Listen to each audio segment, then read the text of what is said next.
Amores, antes da gente começar a falar sobre o Estado Novo e o fascismo, eu quero que vocês lembrem o que é o fascismo em si, tá? Então, o fascismo, ele vai ser um movimento político em que vai ter uma retomada de poder, onde o poder vai ser autoritário, tá? O poder vai ser centralizado em uma única pessoa, certo? E para manter esta ordem, o fascismo vai se utilizar de vários meios, inclusive a prender, torturar e etc. qualquer pessoa que fique contra o seu governo. Então, o que isso vai ter a ver com o Getúlio, né? Então, a gente vai ver aqui que o Tulinho, ele não vai falar assim, nossa, tô super ali com o fascismo, tá? Nenhum momento ele vai falar isso. Só que ele tinha ali uma coisinha assim, ai, não consigo não ser amigo, sabe? Sabe quando você vê uma... Deixa eu ver aqui um exemplo. Sabe quando você vê uma coisa assim... Nossa, essa pessoa é meio estranha, mas eu gosto de ficar com ela, sabe? Assim, mais ou menos isso, sabe? Tinha ali uns negocinhos que ele sentia que não ia, mas no final das contas ele acabava aceitando algumas particularidades do fascismo que ele era a favor. Afinal, ele estava numa ditadura, né, queridos? Estávamos numa ditadura. Só que aí a gente também tem que lembrar, não é o período. Atenção, período de Getúlio Vargas, Estado Novo, não é o período da ditadura militar, ok? É outra coisa, não confunda os dois.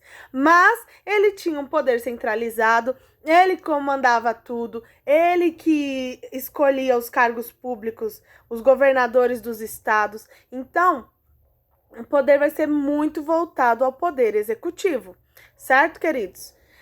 Então, o que a gente tem que pensar nessa ótica? Que nem tudo é, você é meu amigo ou você não é, tá? Ele vai ter ali todo um jogo de cintura, sabe? Os Estados Unidos chegavam para ele assim, só que a gente vai ver que a balança comercial, ela vai pesar muito nessa hora.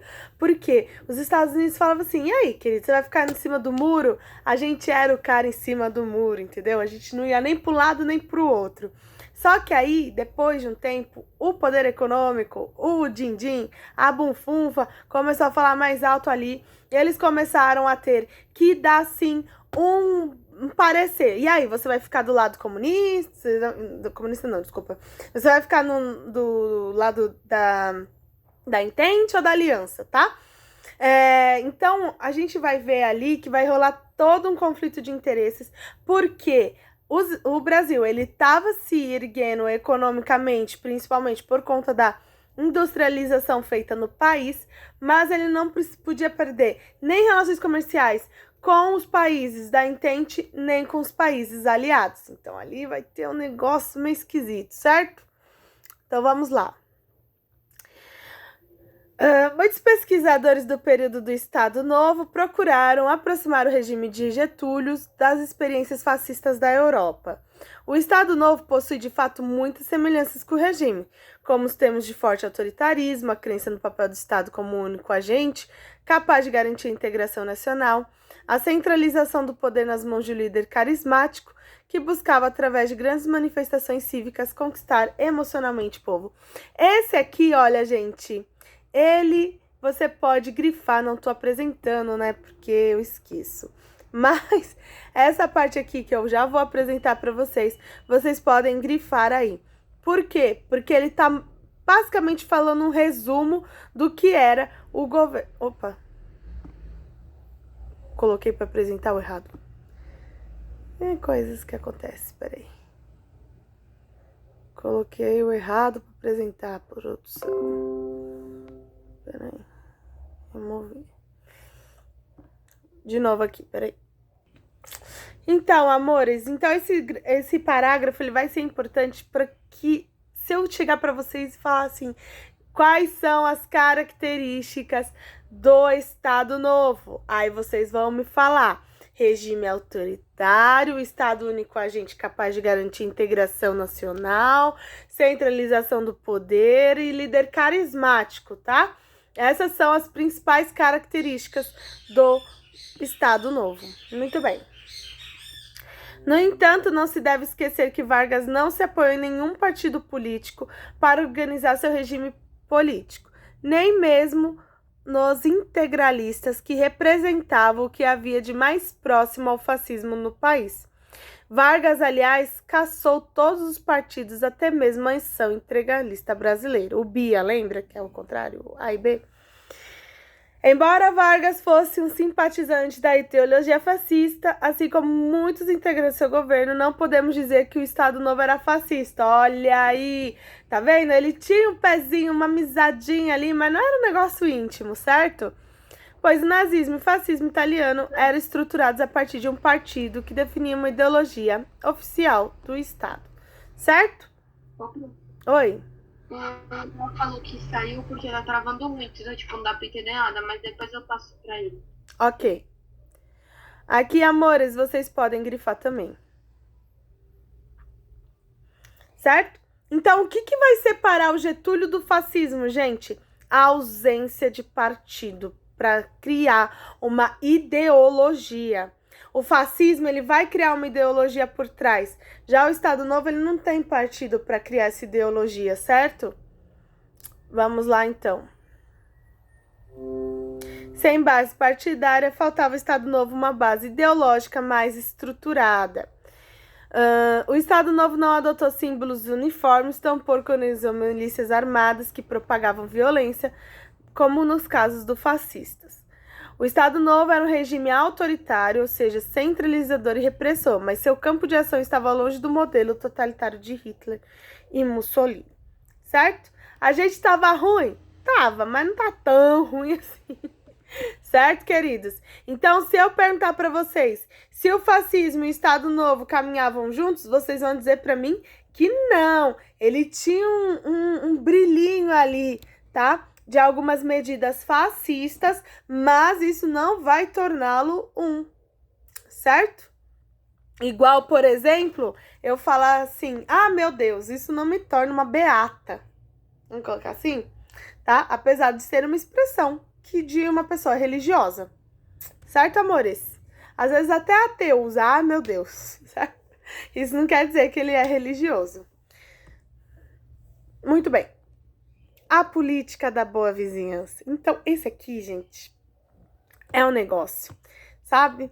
É aí que o negócio vai começar. Você vai ver como o Tulinho, ele era enrolão, porque ele não queria ficar nem brigado com um lado, nem brigado com o outro, certo? Então, vamos lá. Em 1933, com a chegada de Franklin Delano Roosevelt à presidência dos Estados Unidos, nossa, falei presidência parecendo uma americana, não foi? Enfim, cadê onde é que eu tava? Estados Unidos, profundas mudanças ocorreram na política externa daquele país.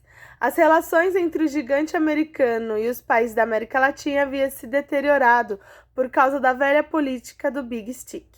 Após a crise de 29, as críticas do imperialismo americano na região se intensificaram e novos dirigentes latinos passaram a ter a posição muito agressiva com relação aos norte-americanos.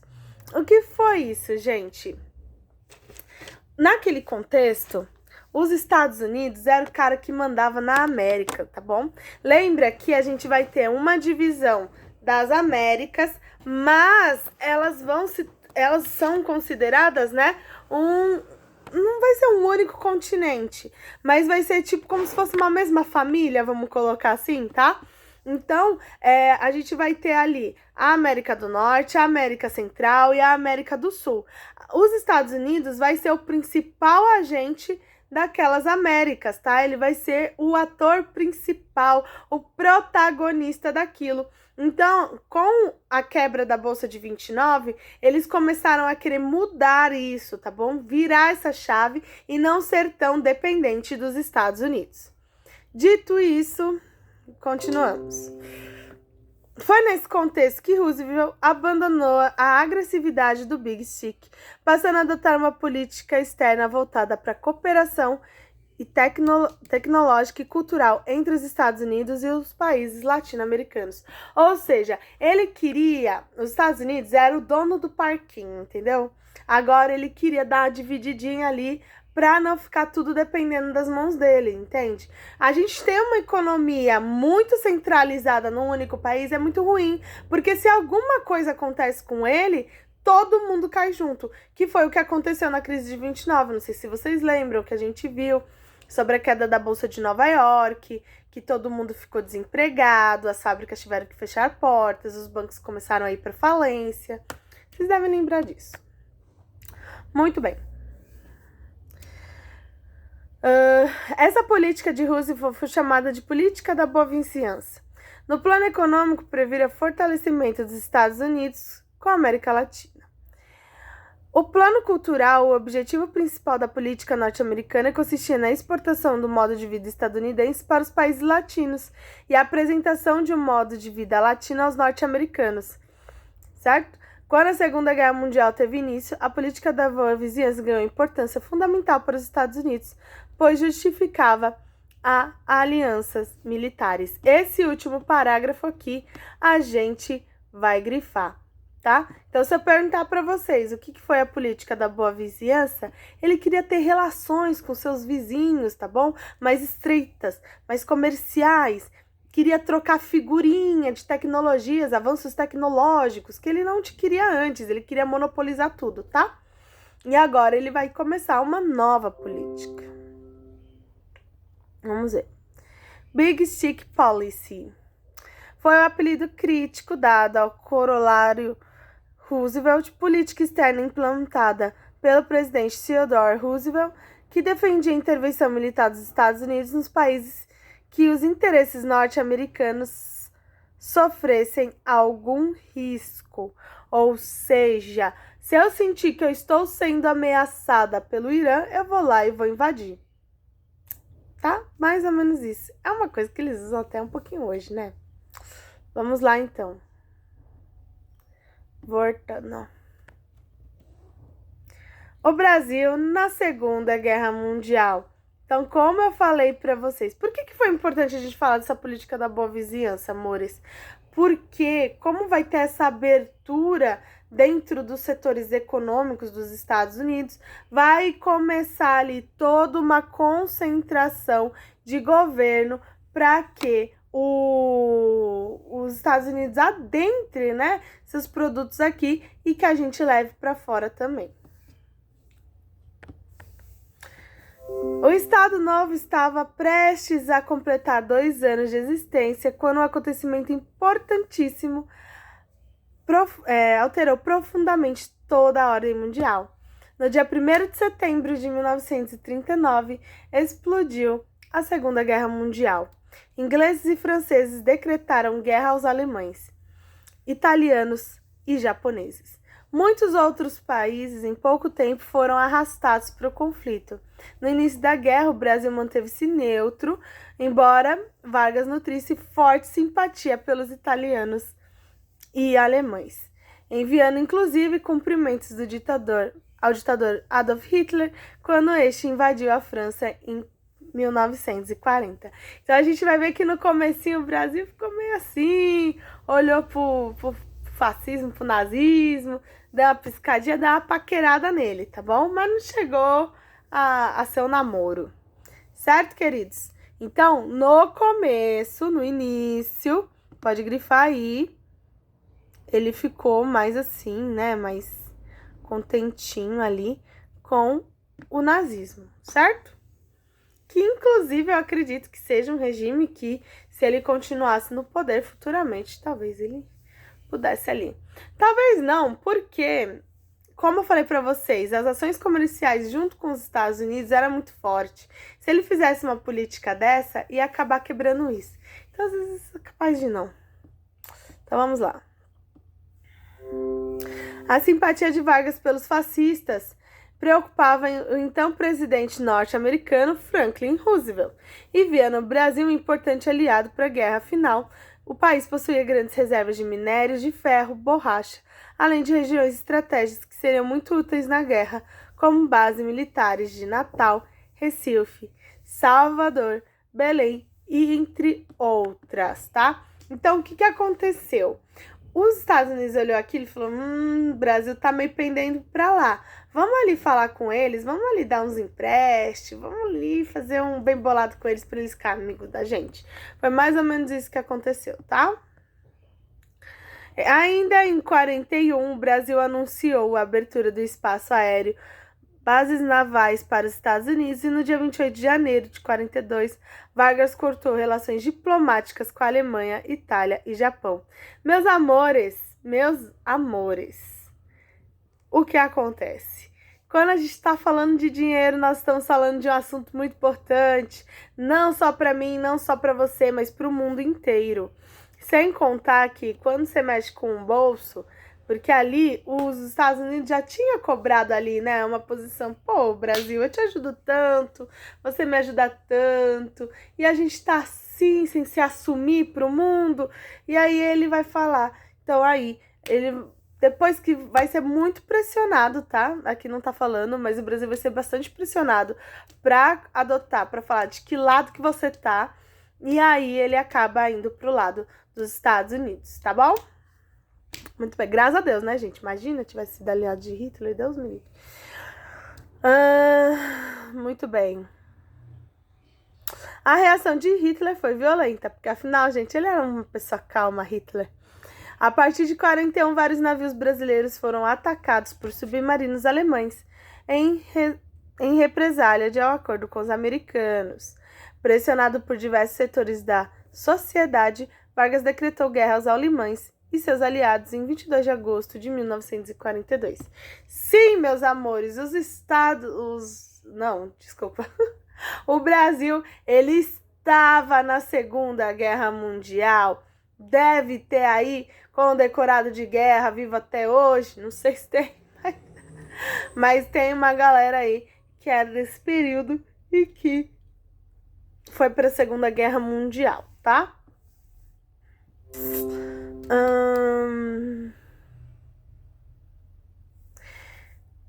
Anunciou. Tá.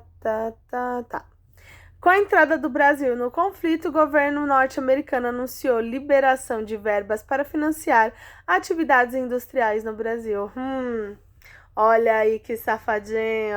Você ficou meu amigo, então eu vou liberar dinheiro para você, tá? Vamos lá. Os acordos de Washington, assinados entre Vargas e Roosevelt, definiram um empréstimo de 100 milhões de dólares para o Brasil implantar um grande projeto siderúrgico no país. Esse dinheiro foi usado para a constituição da Companhia de Siderúrgica Nacional e da Companhia do Rio Doce. Certo, amores? Tranquilo? Alguma dúvida? Choro, lamentação? Tudo certo. A contribuição, no entanto, não ficou restrita aos recursos minerais com concessões a bases militares. Cerca de 25 mil soldados brasileiros compunham a Força Expedicionária Brasileira, a FEB, tá? Então, lembra de... sei lá, que dá pra usar pra lembrar? FEB, feijão e banana, não sei. Tá? Ela significa Força Expedicionária Brasileira. Foram soldados enviados para a Segunda Guerra Mundial, tá? Integrantes do... Bife. Bife? Ao contrário. Ó, vamos lá.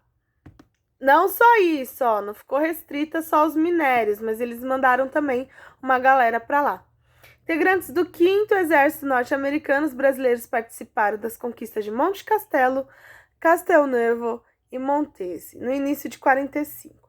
Mais de 450 combatentes da FEB deixaram suas vidas nos campos de batalha da Itália. Em junho de 45, os vitoriosos combatentes da FEB voltaram ao país e o retorno daqueles homens que lutaram contra o fascismo afetou diretamente a vida política brasileira. A derrota fascista na guerra criou forte clima de redemocratização Brasil. Getúlio sabia que o Estado Novo dava seus últimos suspiros. Olha aqui. Aqui a gente vai grifar, tá? Quando ele... Por que ele ficava meio assim, de ir para um lado e ir para o outro? Porque se ele ficasse do lado dos Estados Unidos, ele sabia que cedo ou tarde ele seria obrigado a redemocratizar o Brasil, porque afinal não condizia, tá? Com o que eles estavam fazendo. Deixa eu ver aqui. Ah, não vai dar. Muito bem, amores. A gente continua na próxima aula. Um beijo e um queijo para vocês e até amanhã.